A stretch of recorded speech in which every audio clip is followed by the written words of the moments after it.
Secretary Clinton, thank you so much for sitting down with Forbes. Thank you, Maggie. You are here just off of mentoring some of our 3050 Summit attendees of all ages, and you spoke to more than a dozen last year. Across those conversations, what's your impression of the insights and advice that women are looking for right now? I think that's a terrific question, because what I have found in speaking with the women who are in the mentoring program that you're running, they have a sense of ambition and purpose, but are seeking advice about ways that they can realize that. You know, they've been in the workforce, they're not new to the workforce. Some of them have started companies, they are trying to take it to the next level. So they're seeking not just what we would say is business advice, but more personal presentation and ideas about how they better connect their ambition and purpose with convincing others to support them. That makes sense. What did you tell them? 30 seconds. Well, without revealing any secrets, you know, I think they have to be willing to ask for help.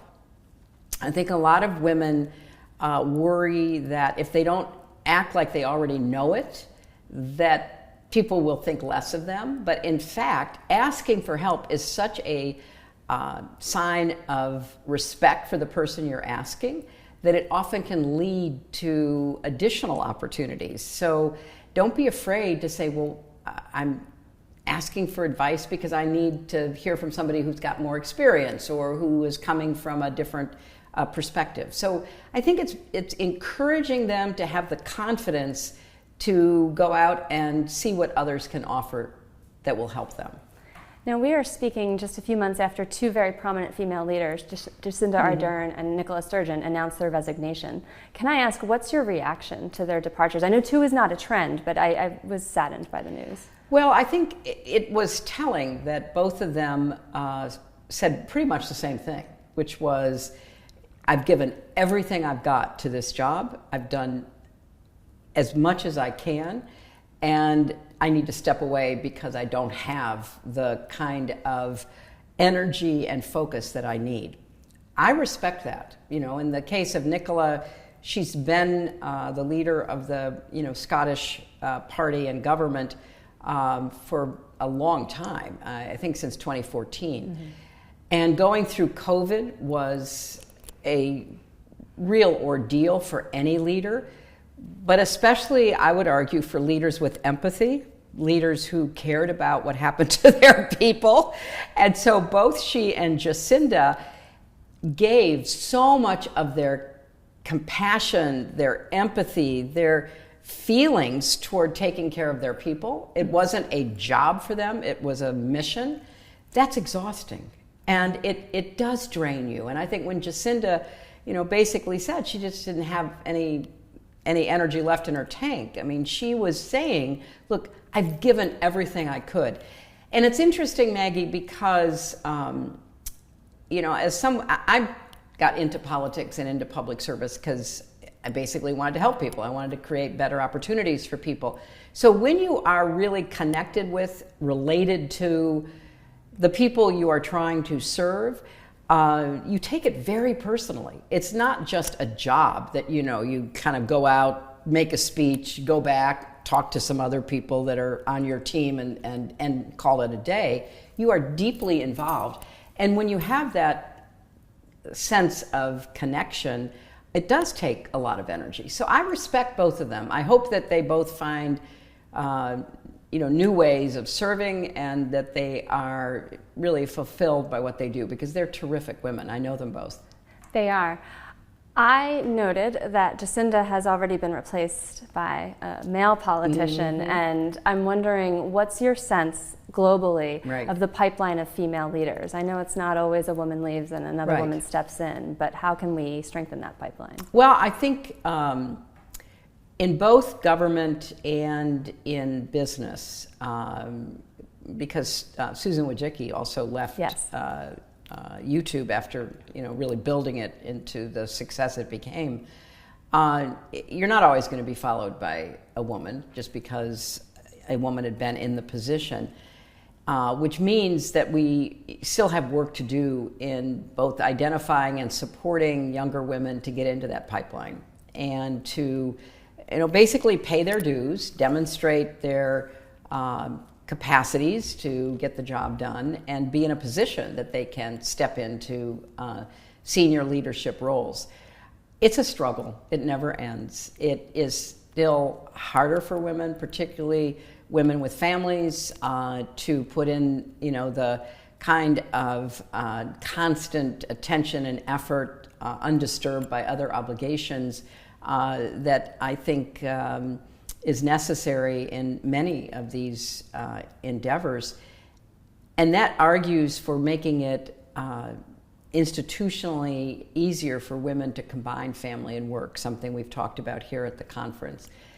We lose a lot of talent, a lot of really smart, organized, effective women who start off at the same level as their male counterparts, as the analytical work at Salesforce that Mark Benioff ordered demonstrated. But then two things happen. One, men and companies and organizations' expectations of women's appropriate behavior holds women back. So we know the stories. He's ambitious, hooray, hooray. She's ambitious, a little off-putting, And it's like all the research that's been done where you send two resumes that are exactly the same and you put Jane on the top of one and Joe on the top of the other. People react differently based on what they perceive to be the gender. We got to keep fighting that. It is so unfair. And the companies and the organizations that have tried to eliminate that implicit bias, like orchestras did not have a great track record of picking women musicians, so they began doing blind auditions. In other words, you couldn't see that it was a woman playing the violin compared to a man. You only could hear the sound. And guess what? The number of women in orchestras increased. So the implicit bias, dealing with that, and it's not a sign of malice, it's a sign of conditioning, what people expect from women. Then the other thing is, as women begin to combine family responsibilities, particularly motherhood, with their work responsibilities, there is, there's just a sense that somehow they won't be as attentive. And, Maggie, I've told this story before, but many years ago, when I became a partner in my law firm, I read a local column, and I can't remember what it was called exactly, but it was written by a man. It was advice for people in business. And I'll never forget a question that came to this columnist was, I just got promoted, I have my own office, I'm trying to figure out what do I decorate it with? And it was signed like TJ or something. So here was the answer. I can't tell from your initials if you're a man or a woman, but my advice differs. If you're a man and you have a family, put pictures of your family in your office because people will think you're a responsible person. If you're a woman, don't put pictures of your family in your office because people will think you can't stay focused on the job, you'll be distracted. I mean, come on, really? We've heard that from a lot of women in Wall Street, across sectors, really. While we talk about issues facing women, I'd be remiss to not ask you about Roe. How do we strategize a way to move forward? Roe was not perfect, so is this an opportunity to do something better and enshrine women's reproductive rights into American law? Well, I think right now it's going to be a fight to prevent the further erosion of rights in states that still provide the full range of women's reproductive health, including abortion. And that's a struggle, and it's not going to be easy. So we need to make sure that we elect governors and state legislatures that understand the importance of protecting women's rights when it comes to our bodies and our decisions, and fighting the rearguard actions by corporations like Walgreens that decided to stop providing prescriptions for the so-called abortion pill, even in states where it's still legal. I mean, this is, before we can think about, well, what more can we do? We have to preserve what's left in, slightly less than half of the states. We also need to be sure that the specific stories of women who are facing these health crises, primarily women who are miscarrying, women who find out that the fetus is suffering from terrible congenital anomalies, other kinds of problems, are given the health care they deserve to have. And I was encouraged by the lawsuit that was just filed in Texas by 5 women who have been denied that coverage. Like, I'm sorry, yes, your fetus will die, but it still has a heartbeat. My wonderful late father had a massive stroke, and he had no brain activity, but his heart was still beating. And in fact, when we took him off life support, his heart kept beating, but he would never recover. And so this argument about heartbeat compared to everything else about human activity is very personal to me, because literally, I lived through that with, a grown man, obviously. So for me, the idea that women would be made to suffer, to possibly endanger their own health or their own life based on not medical, expertise, but political ideology is deeply troubling. So we have a lot of work to do. We have a lot of work, and I think what troubles me is what you said about we have to stop the rollbacks, because when you're fighting the rollbacks, you can't fight for progress. That's right. And I think some people are feeling discouraged. Do you feel like we're losing momentum on the fight part of this? No, I don't. I mean, look, I do feel that a lot of women and men didn't take seriously the threat to Roe. And I remember back in the 2016 campaign talking about that, and people in the press and others saying, oh, come on, that'll never happen. They discount the intense opposition on the other side at their peril, as we now know.